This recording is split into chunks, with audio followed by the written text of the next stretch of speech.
오늘은 새해에는 좁은 문으로 라는 제목으로 함께 하나님 말씀 나누겠습니다. 오늘 본문이 이제 예수님의 산상수훈, 아주 유명한 본문 부분이죠. 산상수훈의 마지막 요약 부분인데요. 마지막 요약에 예수님이 뭘 하고 계시냐? 좁은 문으로 들어가라. 명령입니다. 명령. 많이 들어본 얘기죠. 그죠? 우리가 이 말씀이 연말에 묵상하기 굉장히 좋은 말씀이에요. 연말 연초 때에는 내가 지금까지 걸어왔던 그 길들을 다시 한번 돌아보고 또 새롭게 가야 할 길에 대해서 생각하기 되게 좋은 기회죠. 좋은 시기예요. 오늘 예수님이 우리에게 좁은 길로 가라, 좁은 문으로 가라 이렇게 말씀하시는데요. 이렇게 명령을 하시는데, 좁은 문이라는 것이 한 해를 마무리하고 새롭게 어떤 새로운 길을 찾는 우리의 과정에서 어떤 의미를 가지는지를 오늘 함께 살펴볼 겁니다. 오늘의 본문을 거듭남이라는 교리를 중심으로 해서 세 가지로 나눠서 살펴볼 건데요. 첫째, 문의 명령. 둘째, 문의 발견. 마지막으로 문의 인격. 이렇게 세 가지로 나눠서 살펴보겠습니다. 먼저 문의 명령이에요. 예수님이 이 산상수훈의 여러 가지 말씀들을 쫙 하신 다음에 마지막 명령을 내리십니다. 본문 13절 말씀을 다시 한번 보면, 좁은 문으로 들어가라. 멸망으로 인도하는 문은 크고 그 길이 넓어 그리로 들어가는 자가 많고. 앞에 산상수훈을 보면 뭐 이런 얘기들 많이 나오죠. 막 보물을 하늘에 쌓아두라, 비판하지 말라, 염려하지 마라, 뭐 이런 얘기들이 막 나옵니다. 이렇게 이 세상의 가치와 하나님 나라의 방식이 다르다고 쭉 말씀을 하세요. 그러면서 오늘 마지막 결론부가 뭐냐? 그래서 결국은 뭘 하라는 거예요? 좁은 문으로 들어가라. 명령을 하고 계세요. 2020년 새해를 맞이하면서 하나님이 우리에게 지금 뭘 하신다고요? 명령을 하신다고요. 명령. 새해 맞이 선물을 주시는 건데요. 좁은 문으로 들어가라. 이 명령이 새해에 우리에게 주시는 하나님의 선물이라는 거예요. 반발심이 생기시죠? 전사님, 이런 선물이 어디 있습니까? 별로 그렇게 또 좋은 것 같지도 않은데요. 한번 생각해 보세요, 여러분. 공부하기 싫은 애한테, 야, 내가 연말에 너한테 선물 줄게. 이제 연초를 맞이해서 선물 줄게. 공부해라. 명령 선물이 아니라는 거죠. 올해 취업에 실패를 했어요. 근데 누가 선물을 준다면서 나한테 하는 얘기가, 야, 내가 너한테 이제 연말이 됐으니까 선물 줄게. 취업해라. 이러는 거예요, 지금. 이러면 어때요, 기분이? 별로죠. 네, 되게 별로겠죠. 명령은 선물이 아니라고 느껴지는 겁니다. 연봉이 적은 청년한테 가가지고, 야, 계속 돈 벌어. 내가 연말에 선물 줄게. 계속 돈 벌어. 이 얘기가 어떤 위로도 없고 우리에게 선물이 되지 않는 것처럼 느껴진다는 거죠. 그런데 이 명령 자체가 나쁜 게 아닙니다. 명령하는 내용이 내가 원하는 게 아니거나 또 내가 할 수 없는 것이기 때문에 이 명령에 거부 반응을 일으키는 거예요. 명령 자체는 나쁘지 않습니다. 그러나 그 명령의 내용이 내가 원하는 게 아니고 내가 할 수 없는 것이기 때문에 이 명령에 거부 반응이 일어난다는 거죠. 반대로 오늘 제가 한번 이렇게 명령을 해보겠습니다. 자, 올해 마지막 목장 모임인데 예배 끝나고, 정기총회 끝나고 카페 가셔가지고 공짜로 아이스크림 먹어라. 이렇게 명령을 한다면 좋은 명령이에요? 나쁜 명령이에요? 좋은 명령이죠.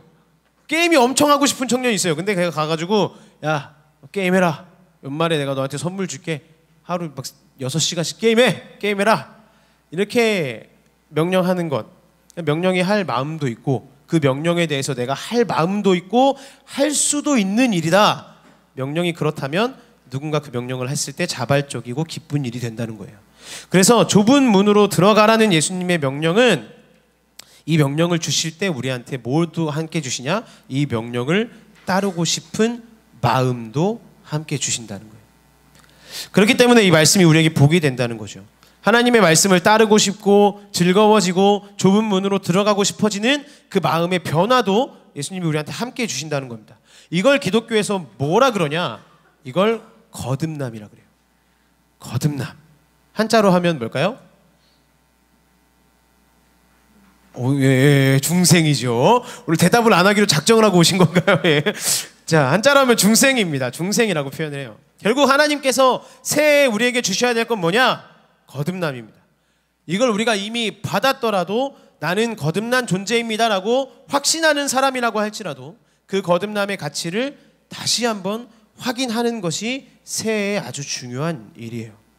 그러면 거듭남이 정확히 뭘까요? 하나님이 내 영혼을 다시 태어나게 하시는 겁니다. 본 어게인이 거듭남이에요. 내 영혼이 죽어 있었는데 이 영혼, 죽은 영혼을 다시 태어나게 하신다는 거죠. 그럼 전사님, 다시 태어나는 게 뭡니까? 거듭나기 전과 거듭난 후에 인간이 어떻게 다르다는 건가요?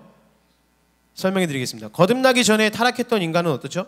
겉으로 가진 스펙은 똑같습니다. 거듭났을 때나 거듭 안 났을 때나 겉으로 가진 것들은 똑같아요. 새해 계획들 다 똑같이 세웁니다. 이거 해야지, 새해에는 뭘 더 내가 이루고 뭘 더 해야지, 똑같아요. 근데 거듭났다고 해서 상황도 바뀌지 않습니다. 내가 거듭나가지고 내 삶이 갑자기 잘 풀리고 막 이러지 않아요. 그러나 마음의 근본적인 상태가 달라요. 거듭나기 전에 사람은 하나님을 싫어합니다. 그래서 하나님을 즐거워하거나 다룰 수 있다는 생각 자체를 아예 할 수가 없는 거예요. 그러면 타락한 사람은 다 나쁜 일만 하고 다닐까요? 거듭나지 못한 사람은 다 나쁜 일만 하고 다닐까요? 그렇지 않아요. 타락한 사람도, 거듭나지 못한 사람도 열심히 공부하고 열심히 취업하려고 하고 착한 일도 하고 심지어 기부도 합니다. 근데 이 모든 선한 일의 뿌리에 뭐가 있을까요? 좋은 일의 뿌리에 뭐가 있을까요? 내가 내 인생을 스스로 책임질 수 있다. 이 생각을 스스로 벗어날 수가 없는 거예요. 그래서 네가 스스로 할 수 있는 일이 많지 않아. 하나님한테 의지해야 돼 라는 말이 달갑게 들리지 않습니다. 반발심이 있는 거죠. 그걸 따라갈 능력도 안 돼요. 누가 막 그렇게 하라는데 야, 나는 믿음이 부족해서 그건 못하겠어. 그러는 거죠. 아니, 어떻게 하나님을 원하게 되는 거야? 어떻게 하나님을 의지하라는 말이야? 이 그 하나님이라는 분을 추구하는 마음 자체가 전혀 생기지 않습니다. 그래서 기부 좀 해줘 라고 하면 많이 말해요. 근데 하나님을 의지해봐. 하나님을 의지해봐. 하나님 기뻐할 수 있니? 그것과 관련된 뭔가를 해보자 그러면 못하겠다고 하는 거죠. 단순히 야, 기부 좀 하고 또 사회에 좀 도움이 되는 일이 하고 네가 취업을 해야 되니까 공부 좀 열심히 해봐 이러면 다 해요. 오케이, 그 정도까지는 좋아. 뭐 기부 좋은 일이지. 근데 하나님을 좀 찾아보자, 그건 이제 따르지 않는다는 거예요.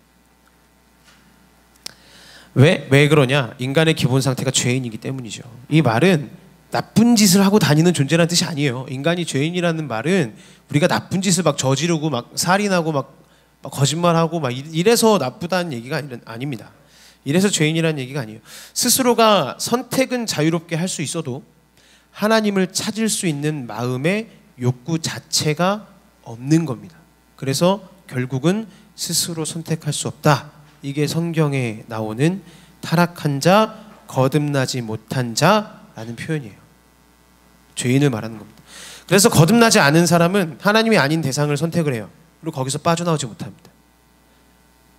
왜냐? 하나님이 주셔야 될, 하나님이 나에게 주셔야 될, 내가 추구해 나가야 될 하나님으로부터 오는 즐거움들을 다 다른 곳에서 찾아요.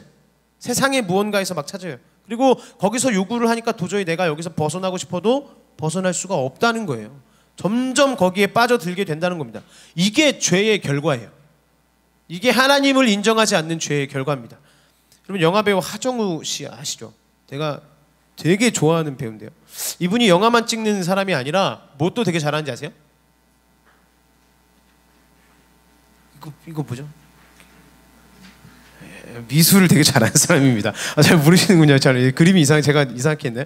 미술을 하는 사람이에요. 미술도 되게 잘해요. 그래서 그 하정우 씨가 그린 그림이 경매에 나올 정도입니다.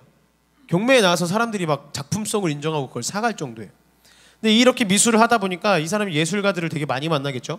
자기뿐만이 아니라 다른 미술하고 뭐 예술하는 사람들을 많이 만나요. 근데 예술가들이 어떤 구원을 추구하면서 사는지가 보인대요. 이 걷는 사람 하정우라는 책에 나오는 하정우 씨의 얘기를 한번 잘 들어보세요. 대중이 열광하고 추앙하는 작품이 우연히 나와서 인기와 명예까지 얻다 보면 이제는 행복과 안정을 향한 길로 돌아가면 안 될 것 같다는 생각마저 든다. 그래서 평범하지 않은 상태에 더욱 집착하게 된다. 번쩍하는 충동의 순간에만 좋은 작품이 나올 수 있다고 굳게 믿어버리는 것이다. 그렇게 강도를 점점 높여가다 보면 어느 순간 그의 삶은 완전히 망가져 버린다. 자기가 봐왔던 예술가들이 이런 구원을 찾으면서 살고 있다고 얘기하는 겁니다. 성경은 단순히 음란하고 음행하고 뭐 폭력적이고 뭘 훔치고 이런 것만 죄라고 얘기하지 않습니다. 그것도 죄죠. 그런데 궁극적으로 이 죄의 본질이 뭐냐? 이 예술가들의 상태랑 똑같다는 거예요. 내가 여기 어딘가에 매여 있기 때문에 여기에서 오는 쾌락과 만족을 도저히 내 스스로는 야, 딴 것 좀 해봐. 스스로는 못 빠져나온다는 거예요. 그래서 이 예술가한테 야, 이제는 너 삶의 균형 좀 잡아봐. 그렇게 새벽까지 막 하고 밤 잠도 안 자고 오전에도 뭐 하는 것도 많고 야, 쉬엄쉬엄 해야 돼. 말해도 소용이 없어요. 그래, 오늘은 좀 자야지, 쉬어야지. 오늘은 좀 너무 무리했으니까 오늘 좀 쉬어야겠다. 이렇게 하면서도 또다시 일터로 나아가고 또다시 예술 작품으로 갈 수밖에 없는 이유가 뭐냐? 그 사람의 내면에 하나님으로부터 만족을 추구하려는 마음 자체가 들지 않기 때문에. 그래서 아무리 교회 가자고 해도 들리지 않는다는 거예요. 야, 교회 한번 가보자. 뭐 하나님을 추구하고 이런 마음이 없기 때문에 들리지 않습니다. 그런데 거듭남은 무엇이냐? 거듭남은 하나님께서 내 내면에 들어오셔서 새로운 마음을 주시는 겁니다. 나는 한 번도 하나님을 생각한 적이 없어요. 한 번도 하나님이란 분을 내가 뭐 느껴보고자 한 적도 없어요. 그럴 마음이 아예 없었어요. 그런데 내면에 갑자기 그 하나님의 음성이 막 들리고 그분을 찾아야겠다는 생각이 들고 하나님을 바라보게 돼요. 그래서 죄를 짓지 않는 능력이 생겨납니다. 어느 순간 그냥 게임을 하다가 아이 그만해야겠다. 열심히 롤 막 하고 있었는데 여기 막 이렇게 롤 많이 하면 이렇게 글씨가 뜨거든요. 당신은 뭐 3시간 이용하셨습니다. 뭐 건강이 좋지 않습니다. 막 글씨가 떠요. 그게 막 보이니까 그만해야겠다. 갑자기 예술하다가 친구가 뭐 교회 가자고 하고 막 이러다가 어느 순간 내 마음속에 훅 들어오는 거야. 그만해도 될 것 같은 마음. 내가 여기 이렇게 매달리지 않아도 되겠다 하는 그 마음. 술 담배고 뭐고 다 그만해도 될 것 같고, 하나님이 아닌 모든 것에 그 올무에서 놓여지면서 그것들이 상대화되기 시작하는 것. 이 마음의 성향 자체가 달라져 버리는 것이 거듭남이에요. 그래서 거듭남이란 것은 전적으로 수동적입니다. 수동적이에요. 내가 이룰 수 없습니다. 수동적으로 받을 수밖에 없는 거예요. 이게 성경이 말하는 거듭남입니다. 그래서 R.C. 스프롤이라는 개혁 신학자가 거듭나기 전과 후의 사람이 도대체 뭐가 다르냐 이렇게 정리를 했습니다. 표를 한번 봐보세요. 자, 거듭나기 전의 상태는 죄를 범할 수 있어요. 그죠? 근데 또 하나는 뭐냐? 죄를 범하지 않을 수가 없습니다. 거듭나기 전의 사람의 상태는 죄를 범할 수 있으면서 죄를 범하지 않을 수 없어요. 그럼 평생토록 뭘 짓는다는 거예요? 죄를 짓는다는 얘기예요. 거듭나기 전의 사람. 이중부정이죠. 무조건 죄를 지을 수밖에 없다는 거예요. 단순히 저 술 끊었는데요? 저 남 욕하는 거 끊었는데 이제 안 하는데요? 그런 죄가 아니라는 거예요. 내 스스로가 하나님을 거부할 수밖에 없다는 얘기입니다. 하나님을 거부할 수밖에 없어요. 그런데 거듭난 후의 특징이 뭐냐? 능력이 생깁니다. 어떤 능력? 뭔가를 끊을 수 있는 능력이 아니고 그냥 내면으로부터 죄를 범하지 않을 수 있는 능력이 생겨요. 이 능력이 생기는 게 거듭남이에요. 이 신학자가 이렇게 정리를 한 겁니다. 그러니까 거듭난 후에도 죄를 범할 수 있어요.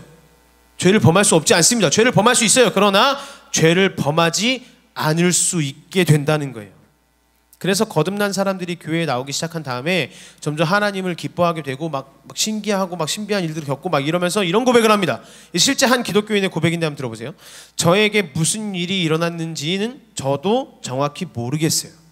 이 일이 일어나기 전에 저는 그리스도를 저의 구원자로 믿지 않았습니다. 그러나 이 일이 일어난 후에 저는 그리스도가 저의 구세주라는 사실을 믿게 됐어요. 분명히 무언가가 제 마음속에 일어난 것만은 확실해요. 그 뭐가 뭔지는 모릅니다. 그런데 무언가가 일어난 거예요. 여러분, 이거라는 거예요. 그럼 인간이 어떻게 해야 됩니까? 몰라요. 저도 몰라요. 사람이 뭘 해야 되는지 저도 모르겠습니다. 근데 설교자로서 제가 해야 될 일은 뭐냐면 여러분들이 거듭나야 한다고 말하는 것밖에 없어요. 어떻게 거듭난지는 저도 모릅니다. 사람마다 다르니까요. 근데 이 시간에 우리가 사모해야 될 게 뭐냐? 하나님이 내 마음에 오셔서 거듭나게 하시지 않으면 내 인생은 거듭날 수가 없는 존재다. 우리가 이것을 선포할 때 하나님이 우리의 영혼을 긍휼히 여기셔서 내 인생에 하나님을 사모하도록, 그 하나님을 따르도록 새 마음을 주시는 것 외에는 우리가 이 시간 바랄 게 아무것도 없어요. 당신에게 거듭남의 공식이 있습니다. 뭐 우리 교회로 오세요. 우리 교회에 오면 거듭날 수 있습니다. 이 제자훈련 받으시면 거듭날 수 있습니다. 그런 거 없다는 거예요. 아무리 제자훈련 받고 교회 열심히 나오고 뭘 해봐도 막 기도에 2박 3일 막 금식 기도에 가고 막 이래도 거듭나지 않을 수도 있어요. 거듭나는 전적으로 하나님의 선물입니다. 이거 없이 2020년을 우리가 시작할 수 없다는 거예요. 내가 이미 거듭난 사람이라고 해도 이것에 대한 확신을 다시 회복시키는 것 없이 새로운 한 해를 시작하면 안 된다는 겁니다. 단호하게 말씀드리고 싶어요. 그래서 처음엔 밖에서 우리를 부릅니다. 친구가 또는 부모님이 야 교회 가자. 교회 가라. 너 교회 가야 돼. 불러요. 성경 공부 제자훈련 같이 해보자. 막 불러요. 그런데 어느 순간 내가 하나님이 너무 좋아지고 그분을 내가 알고 싶어지고 그분이 나를 부르신다는 확신이 내면으로부터 솟아날 때가 옵니다. 처음 시작은 외면에서 부르는 거예요. 누군가를 통해서 교회에 와요. 누군가가 불러서 이걸 해요. 누군가가 함께 하자고 해서 만나요. 전사님 좀 만나자. 그래서 만나요. 처음엔 밖에서 누군가 나를 불러요. 이걸 외적인 콜링이라고 그러거든요. 익스터널 콜링이라고 부릅니다. 외적인 콜링. 그런데 어느 순간에 내 안에서 그분에 대한 확신이 솟아나는 거. 죄가 싫어져요. 뭔가가 하기 싫어져요. 하나님이 주시는 최고의 복입니다. 이게 바로 거듭났다는 증거예요. 거듭나서 완벽해졌다는 겁니다. 그런데 이 완벽이라는 게 우리가 뭔가 삶에서 진짜 완전 무결한 존재가 된다는 얘기가 아니에요. 우리는 가끔 실수도 하겠죠. 거듭난 사람도 실수합니다. 지금 내 삶의 스케줄이 막 녹록치 않아요. 너무 바쁘고 정신없고 피곤해요. 그럼에도 불구하고 하나님을 따르는 게 맞아. 그래도 내 삶을 회복해야 돼라는 마음들이 내 마음에 막 불쑥불쑥 올라와요. 그러면 거듭났다는 증거입니다. 이게 거듭난 자의 능력이에요. 거듭났다고 해서 죄를 하나도 안 짓고 거듭났다고 해서 내 삶 가운데 아무리 바쁘고 힘들어도 내가 교회를 선택한다 이런 얘기가 아닙니다. 그 안에 이 마음들이 불쑥불쑥 올라오는 게 거듭난 거예요. 죄를 범하지 않을 수 있는 능력은 인간의 의지로 되는 게 아니라는 거죠. 참을 뿐이에요. 그냥 참는 거예요. 예술가로서 이러면 미칠 것 같으니까 가끔 쉴 뿐이에요. 이렇게 일하다가는 탈진할 것 같으니까 가끔 그냥 여행도 갈 뿐이에요. 이 본질이 바뀌는 것은 인간이 할 수 있는 게 아니라는 겁니다. 하나님을 따르고 싶은 마음 자체가 생겨나는 것, 이게 거듭남이고 이게 그 거듭남의 능력이에요. 여러분, 이 명령은 무엇이냐? 그러니까 명령이 내 즐거움으로 바뀌는 복. 그래서 오늘 좁은 문은 나에게 주시는 명령이면서 내 인생의 복이라는 겁니다. 우리 13절 말씀을 다시 한번 다 같이 읽어볼게요. 본문 13절입니다. 시작. 좁은 문으로 들어가라. 많고, 좁은 문으로 들어가라. 그러고 싶어진다는 거예요. 우리가 거듭나면 그러고 싶어진다는 거예요. 멸망으로 인도하는 문은 크고 그 길이 넓어 그리로 들어가는 자가 많고, 그래서 들어가기가 싫어진다는 겁니다. 하나님이 그 마음을 내게 주셨다는 거예요. 당신 왜 그 길을 걸어가세요? 내년에도 힘들 텐데. 그렇게 신앙과 믿음 사이 삶에서 막 고민하고 왜 그러세요? 내년에도 힘드실 텐데. 좁은 문으로 들어가라. 그 명령이 우리에게 즐거움으로 다가오니까 그러는 거죠. 그래서 찬양 중에 주님 다시 오실 때까지 나는 일어나 달려가리라 있죠. 그렇게 힘든 길을 어떻게 달려갑니까? 누군가 물을 때 당신은 그 길을 어떻게 달려가시나요? 우리는 얘기하는 거예요. 자신 있게. 하나님께서 내게 주신 가장 귀한 선물이 뭔지 아십니까? 그의 명령이 내 즐거움이 되는 겁니다. 이게 거듭난 자의 특징이에요. 이게 거듭난 자의 함성이고 전진입니다. 이게 거듭난 자의 능력이에요. 여러분, 오늘 거듭남의 확신 있으십니까? 여러분, 거듭나셨습니까? 다시 여러분 삶에 물어보셔야 돼요.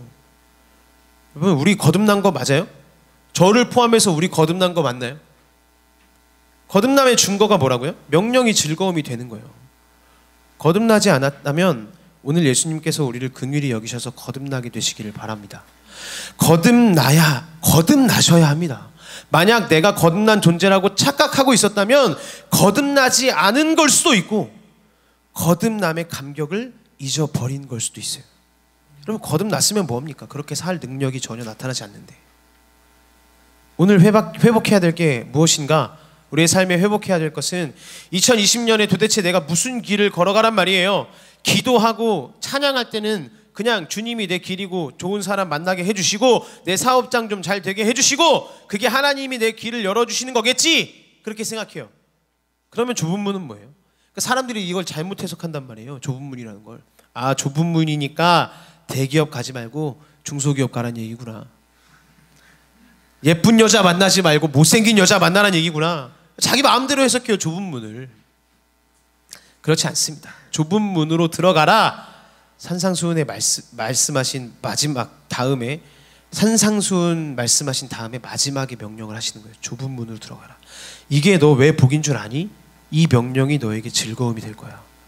거듭난 자의 특징을 보라는 거죠. 중생, 거듭남은 여러분 일생에 딱 한 번에 있는 겁니다. 기억하세요. 거듭남은 여러 번 있지 않아요. 거듭남은 인생에 단 한 번뿐입니다. 거듭난 자는 거듭난 이전으로 돌아갈 수가 없어요. 왜? 죄를 범하지 않을 수가 없었는데 거듭나면서 죄를 범하지 않을 능력이 내 안에 솟아났기 때문에 그 전으로 돌아갈 수가 없습니다.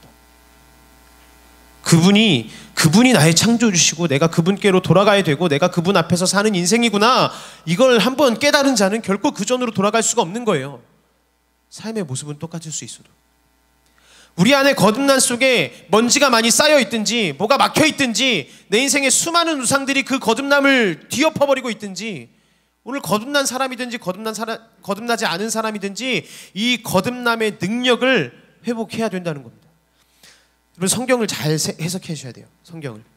좁은 문으로 들어가라 그러니까 사람들이 그래요. 좁은 문으로 들어가면 영생을 주실 거고 안 들어가면 멸망하겠지? 그럴까요, 여러분? 여러분 혹시 이렇게 배우시지 않으셨어요? 저는 어렸을 때 이렇게 배웠습니다. 저 교회 학교 다닐 때 좁은 문으로 들어가야 돼. 영준아, 너 세상 살면서 좁은 문으로 들어가라. 넓은 문으로 들어가면 너 인생 망한다. 뭐 이런 얘기 많이 들었어요. 그러면서 막 이렇게 성경학교 같은 거 할 때 선생님 두 분 서 있고 이렇게 따닥따닥 서 있다가 넓은 데 서 있다가 자, 어느 문으로 갈래? 막 이렇게 좁은 문으로 가면 막 칭찬해주고 막 과자 주고, 넓은 문으로 가면 막 혼나고 이런 거 했단 말이에요. 근데 이게 성경을 좀 잘못 해석하는 겁니다. 그렇지 않아요, 여러분. 거듭나지 않은 자는 좁은 문으로 들어갈 수조차 없습니다. 성경의 메시지에 주목해야 될 건 이거예요. 거듭나지 않은 사람은 그 좁은 문으로 자체로 들어갈 수가 없어요. 좁은 문으로 들어가라. 이미 영생을 얻은 자만이, 이미 거듭난 자만이 들어갈 수 있는 겁니다. 막 좁은 문으로 들어가야지 영생을 얻고 이런 게 아니에요. 인간의 행동으로 구원받지 않는다는 걸 나타내는 겁니다. 지금 이 본문이. 좁은 문으로 들어가는 자만 구원해 줄 거다? 야, 너 볼 거야, 너. 네 행동 볼 거야. 너 좁은 문으로 가는지 넓은 문으로 들어가는지 볼 거야. 그래서 좁은 문으로 들어가면 너 구원해 주고 안 그러면 너 안 구원해 줘. 이게 아니라 이미 그 능력이 없는 자는, 이미 이 거듭남의 능력이 없는 자는 좁은 문으로 들어갈 수도 없다는 겁니다.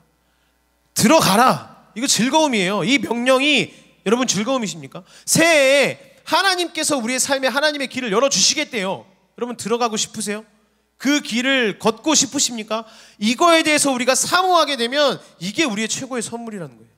여러분 이걸 사모하셔야 됩니다. 이거 영적인 일이에요. 죄가 느껴지나, 죄? 내가 하나님 앞에서 잘못 살아왔다는 게 가슴 깊이 느껴져야 된다고요. 이 자리에 막 팔짱 끼고 앉아서 다리 꼬고 앉아가지고 편하게 앉아있을 수가 없는 거예요. 예배의 자리가 거듭나는 자리입니다. 여러분 여기 예배의 자리에 앉아 계실 때 그렇게 앉아 계셔야 돼요.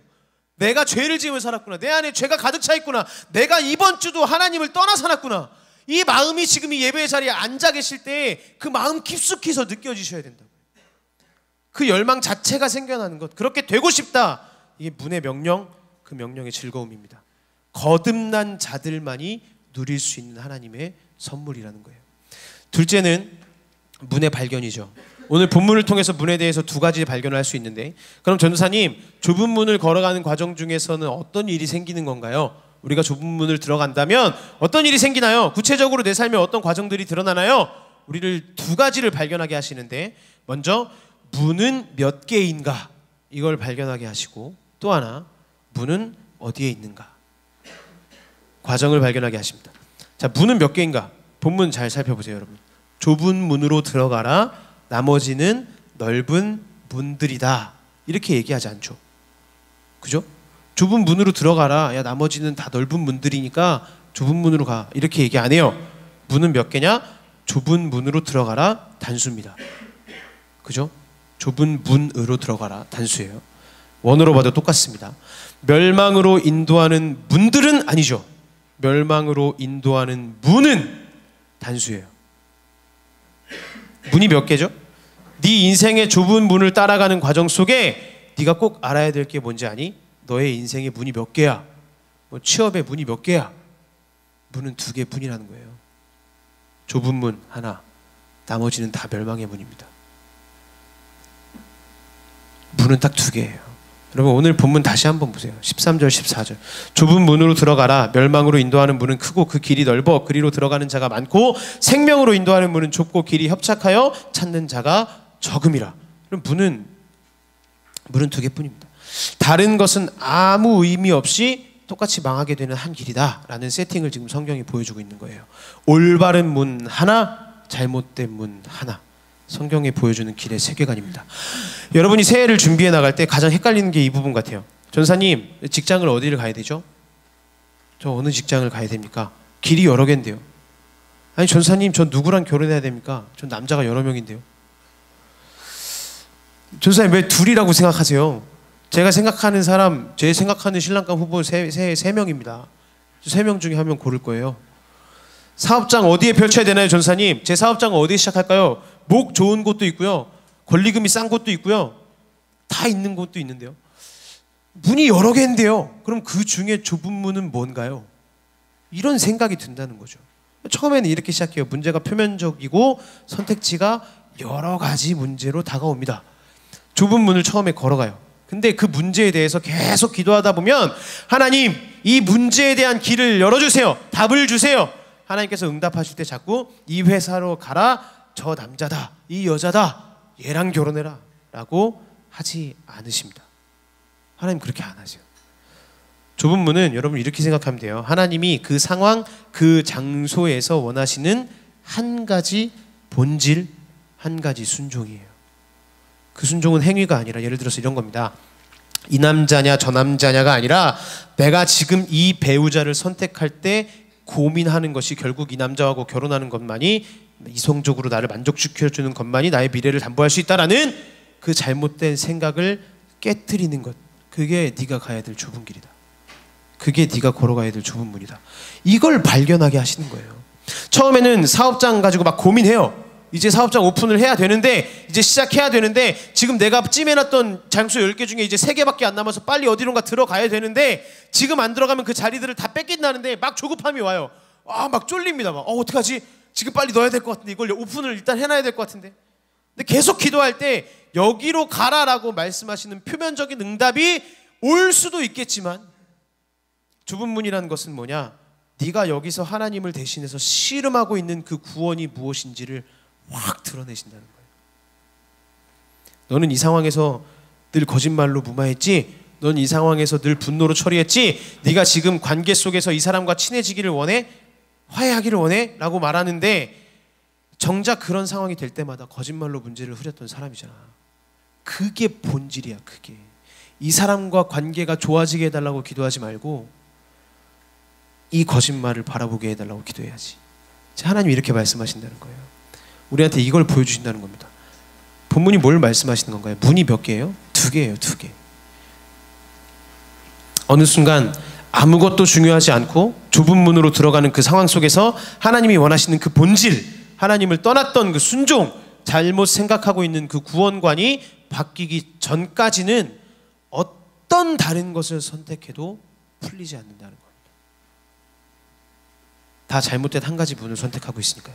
내가 피하고자 하는 선택에 새해가 되기 전에 여러분 직면하셔야 돼요. 언제까지 그 선택 계속 가지고 가실 겁니까?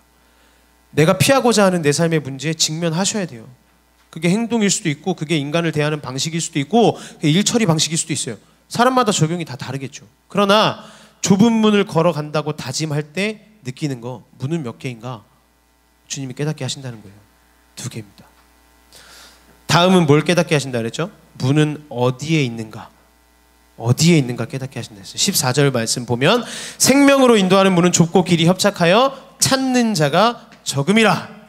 우리말이 되게 좀 헷갈리게 돼 있어요. 한글이 좋으면서도 좀 어려운 게, 이중적인 의미가 좀 있죠. 야, 찾는 자가 적다 그랬는데 이 한국말 이중적이니까 찾는 자가 적다고 할 때 우리는 자꾸 이렇게 생각을 해요. 가게에서 이 물건을 찾으시는 분이 없어가지고 잘 안 팔려요. 이런 뜻으로 찾는 자를 해석합니다. 그래서 좁은 문은 찾는 자가 적다? 아, 이 좁은 문을 찾는 사람이 적은 거군요.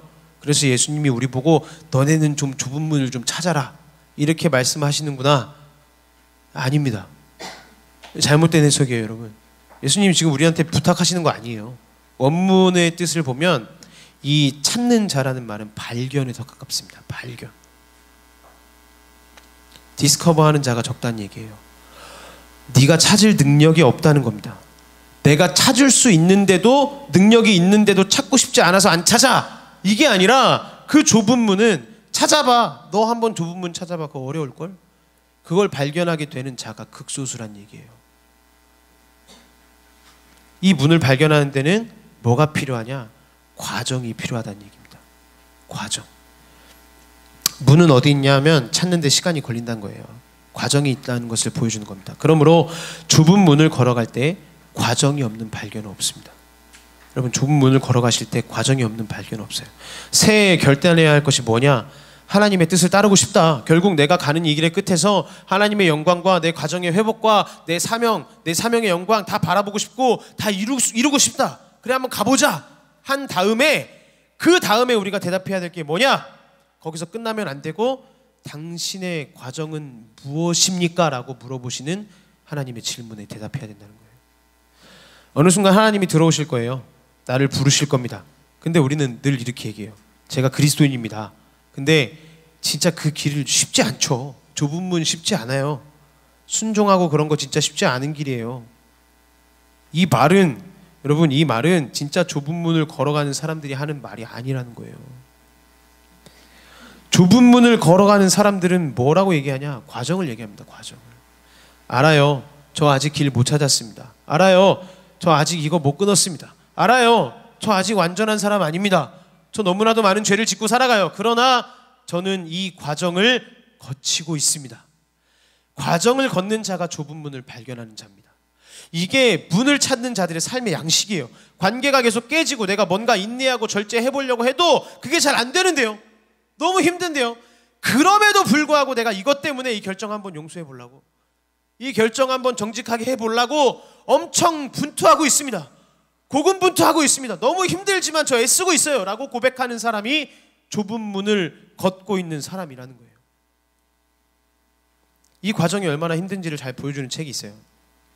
가슴 찢는 회개라는 책이 있습니다. 가슴 찢는 회개. 아마존에서 선교하고 계시는 이 김철기 선교사님이 쓰신 책인데요. 사실 이 김철기 선교사님보다 사모님이 더 유명하세요. 허운석 선교사님이라고. 그 오지 아마존에서 진짜 헌신된 선교사님들이셨어요. 이분들 엘리트셨습니다.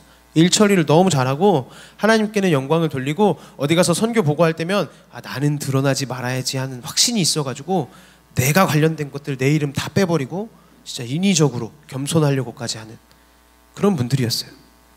되게 완벽해 보이죠. 대단한 분들처럼 보이죠. 근데 허운석 선교사님이 돌아가십니다. 폐암으로 돌아가셨어요. 그러면서 이 김철기 선교사님은 어떤 마음이 드냐? 아니, 이렇게 나보다 헌신적으로 선교하는 아내를, 하나님 이 아내를 왜 데려가십니까? 남편을 향한 좁은 문이 있었어요. 어떤 세상적인 해결책도 좋은데 하나님께서 주시고자 하는 게 무엇인가? 그 좁은 길을 걸으면서 하나님으로만 만족하는 그 마음속에 얼마나 내 안에 다른 것이 있었는지를 그 과정 속에서, 그 좁은 문 속에서 발견하게 되더라는 겁니다. 김철기 선교사님의 진심 어린 고백을 한번 들어보세요. 내 사랑과 충성의 목적이 있었음을 알았다. 내 속에도 여느 종교인들과 마찬가지로 하나님을 이용하여 내가 잘 되고 싶은 욕망이 득실거리고 있었다. 내 원대로 되지 않자 독사가 고개를 들고 공격하듯이 하나님을 공격했다. 주님은 허선교사의 암 재발을 통해 내 악을 드러내셨다. 주님은 내가 원한 건강이나 명예, 권력을 통해서 복 주지 않으셨다.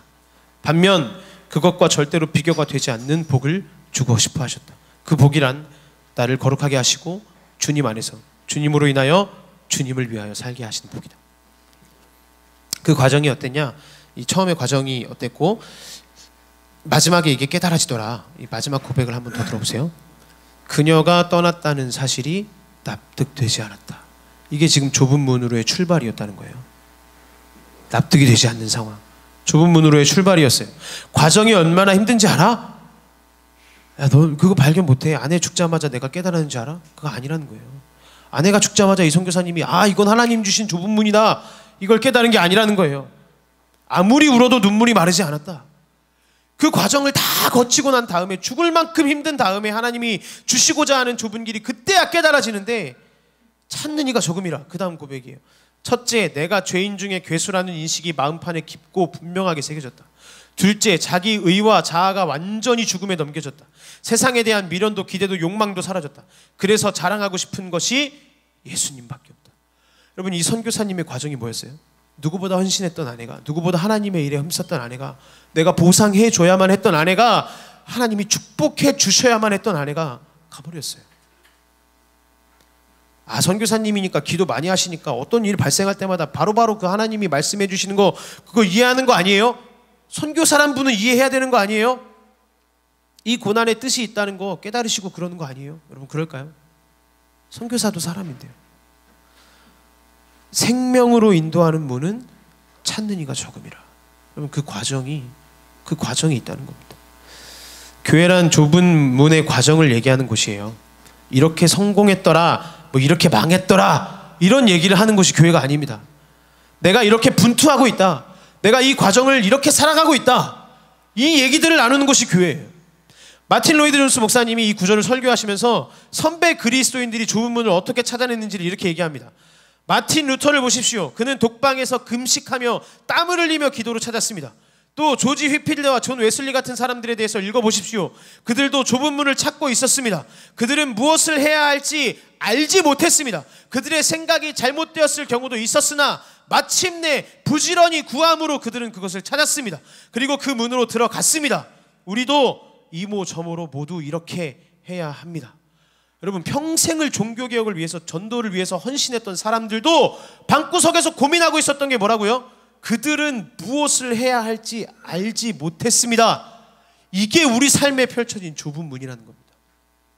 그 누구도 쉽게 알 수 있는 길이 아니에요. 오늘 어떤 과정을 걷기로 결단하시겠습니까?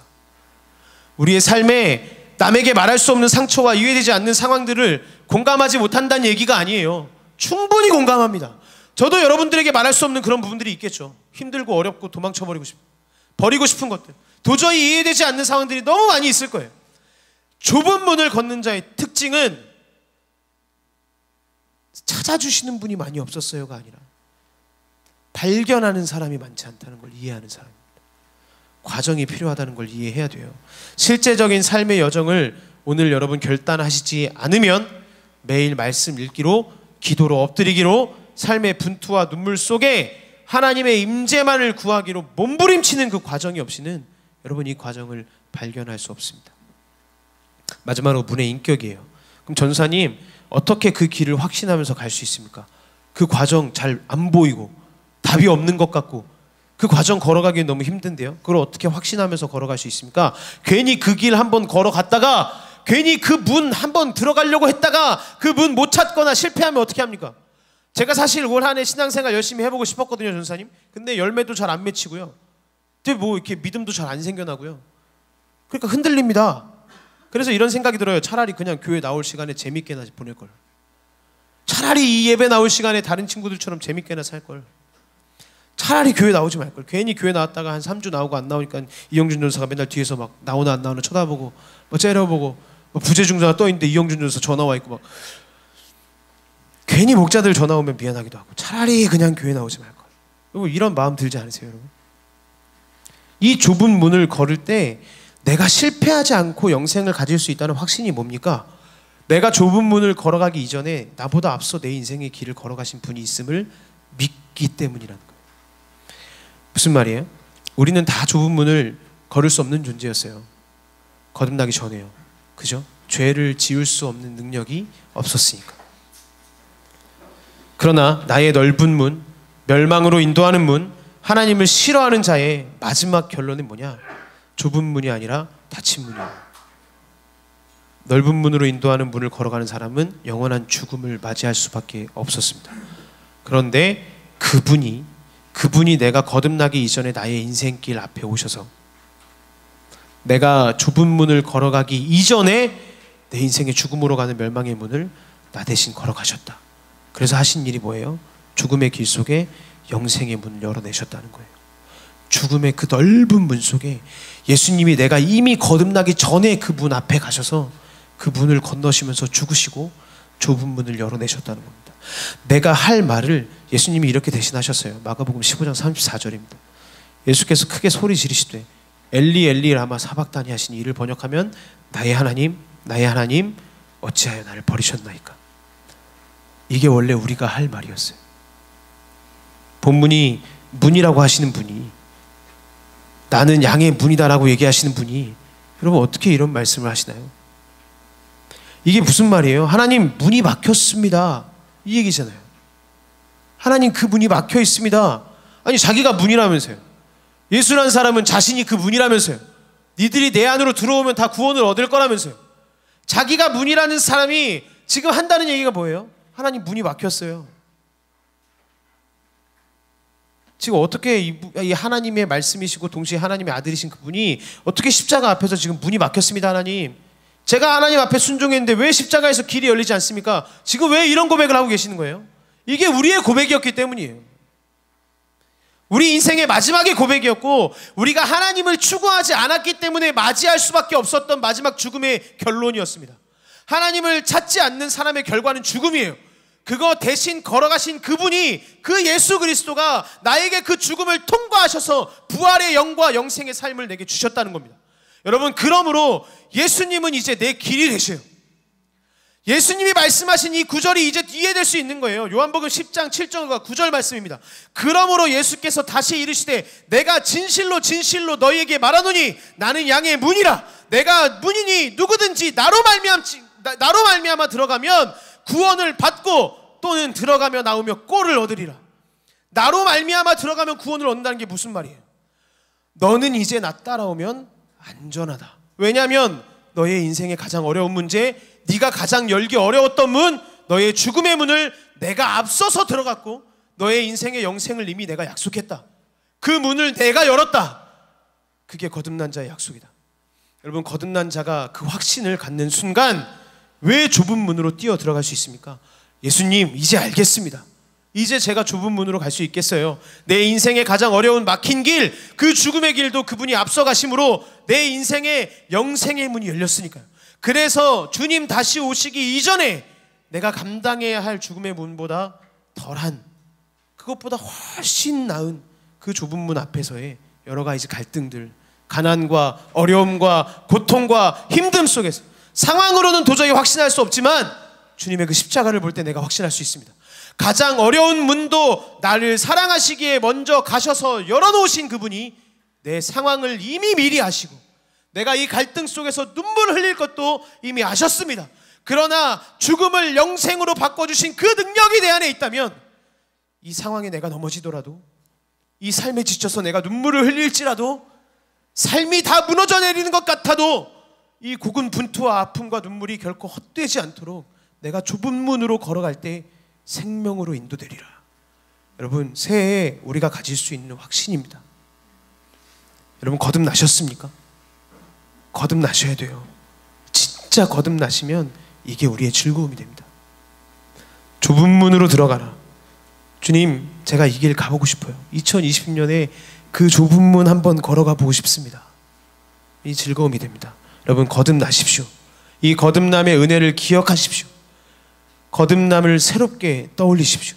2020년 새해에 먼저 걸어가신 그분의 사랑이 우리를 부르심을 기억하시고 거듭남의 선물을 다시 기억함으로 좁은 문을 담대히 걸어가시는 모든 청년들의 삶이 되시기를 주님의 이름으로 축복합니다. 아멘. 같이 찬양하겠습니다.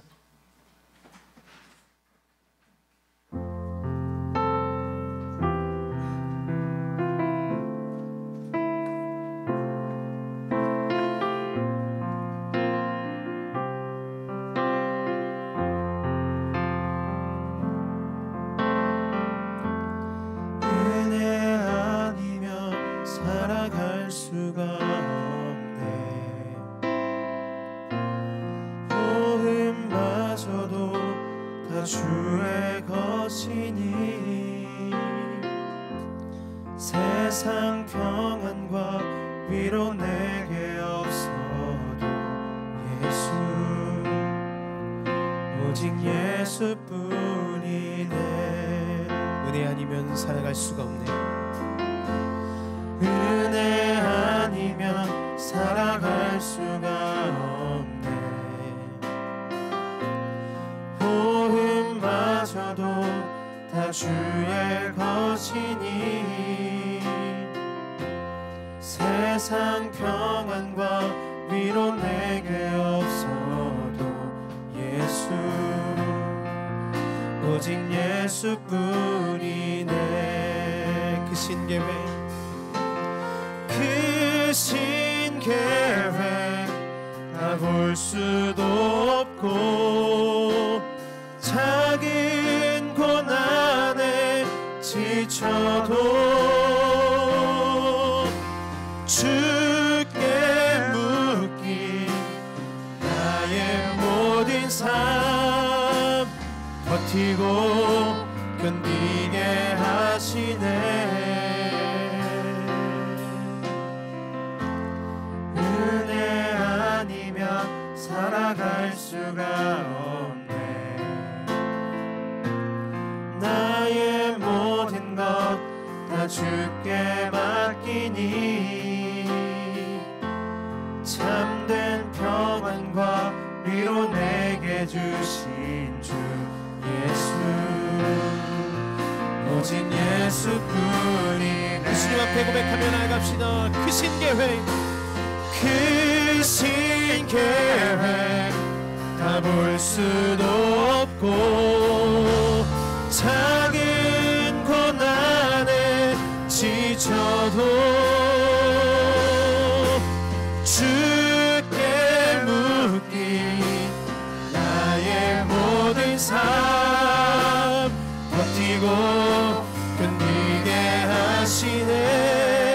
그 신계획 그 신계획 다 볼 수도 없고 작은 고난에 지쳐도 주께 묶인 나의 모든 삶 버티고 견디게 하시네. 은혜 아니면 살아갈 수가 없네. 나의 모든 것 다 주께 맡기니 참된 평안과 위로 내게 주신 주 예수 오직 예수뿐이네. 은혜 아니면 살아갈 수가 없네.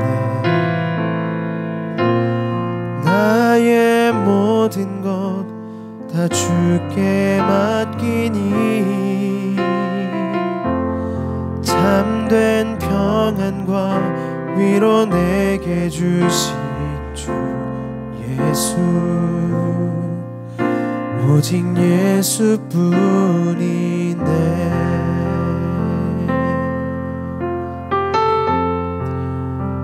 우리 이 시간 같이 기도합시다. 2019년 한 해 어떻게 살아오셨습니까? 어떠한 믿음을 가지고 어떠한 그리스도인의 모습으로 살아오셨습니까? 여러분 거듭나셨습니까? 여러분의 거듭남을 확신하시나요? 거듭나는 우리의 힘으로 얻어낼 수 있는 게 아닙니다. 주님의 은혜가 있어야 주님이 그 은혜를 부어주셔야 우리가 거듭날 수 있습니다. 그런데 이미 그 예수 그리스도는 우리에게 그 사랑을 다 주셨어요. 이미 주님의 그 사랑으로 우리의 사망의 문이 열려있는 우리의 삶 가운데 먼저 찾아오셨어요. 그 거듭남의 길을 열어놓으셨습니다.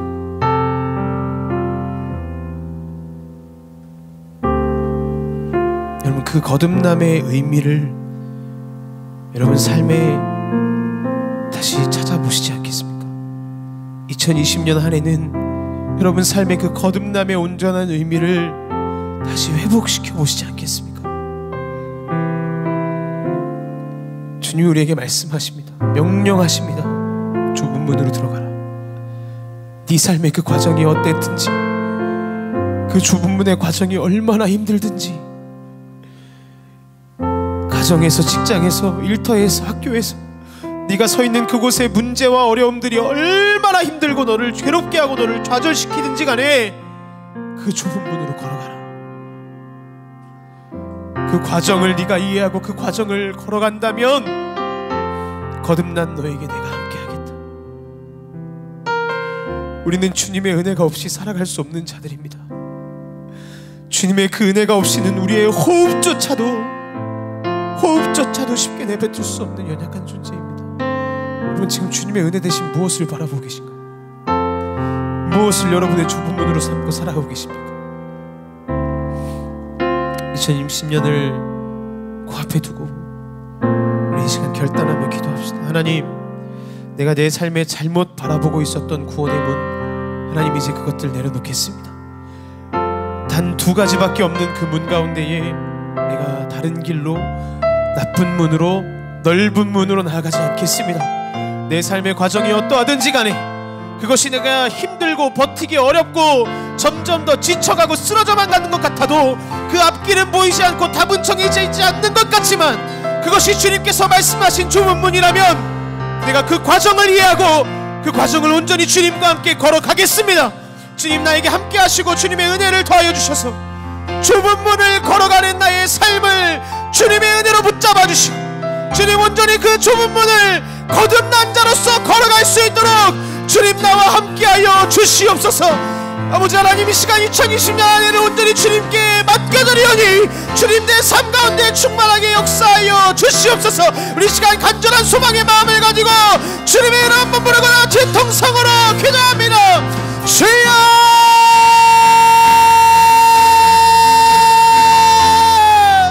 아버지 이 시간 기도하며 나아갑니다. 하나님, 이 시간 우리의 연약한 삶을 주님 앞에 내려놓으며 2019년의 한 해를 돌아보면서 기도합니다. 하나님, 나의 삶 가운데 하나님을 바라보지 못하며 하나님 나의 좁은 문이 세상의 다른 것들이 되어왔던, 그래서 내 안에 넓은 문들을 좁은 문이라 생각하며 그렇게 잘못 걸어가고 있었던 나의 삶의 모든 문제와 연약함들을 이 시간 주님 앞에 다 내려놓습니다. 하나님, 2020년을 시작하며 새로운 한 해 내가 온전히 주님을 바라보며 주님 좁은 문으로 들어가라 말씀하실 때에 주님의 그 명령에 순종하며 주님의 명령이 내 삶의 즐거움이 되며 하나님, 내가 거듭난 자로서 주님의 그 명령 가운데에 하나님 좁은 문으로 들어가라 말씀하시는 주님의 그 음성을 온전히 받들고 하나님 그 좁은 문으로 담대히 걸어가기를 소망합니다. 주님 나의 삶을 붙잡아 주시고 나의 삶 가운데 주님의 은혜를 놓아 주셨소.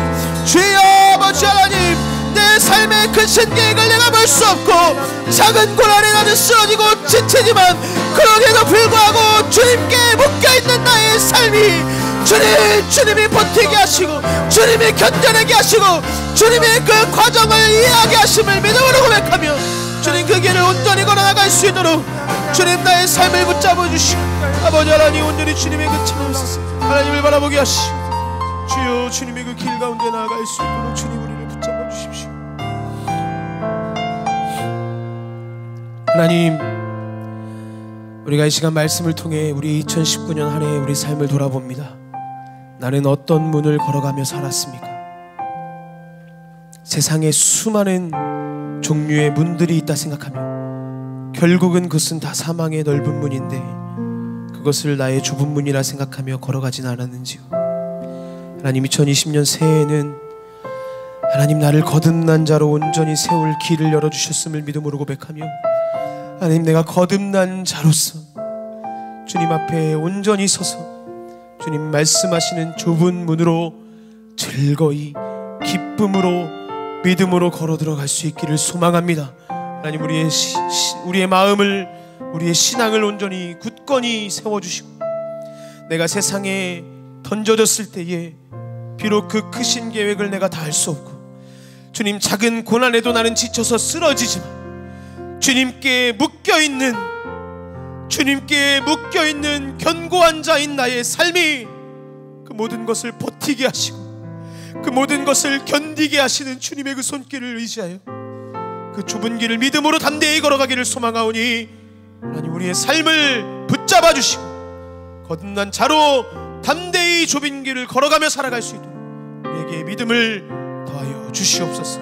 함께 하실 주님 찬양하고 감사드리며 이 모든 말씀 지금도 살아계셔서 우리와 함께 하시는 예수님의 이름으로 기도드렸습니다. 아멘. 우리 주기도문으로 예배 마치겠습니다. 하늘에 계신 우리 아버지의 이름을 거룩하게 하시며 아버지의 나라가 오게 하시며 아버지의 뜻이 하늘에서와 같이 땅에서도 이루어지게 하소서. 오늘 우리에게 일용할 양식을 주시고 우리가 우리에게 잘못한 사람을 용서하여 준 것 같이 우리 죄를 용서하여 주시고 우리를 시험에 빠지지 않게 하시고 악에서 구하소서. 나라와 권능과 영광이 영원히 아버지의 것입니다. 아멘. 우리 하나님께 영광의 박수 올려드리겠습니다.